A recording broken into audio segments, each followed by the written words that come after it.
إنا عرضنا الأمانة على السماوات والأرض والجبال فأبين أن يحملنها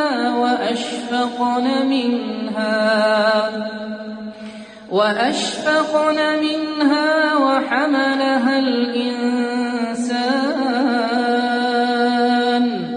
إنه كان ظلوما جهولا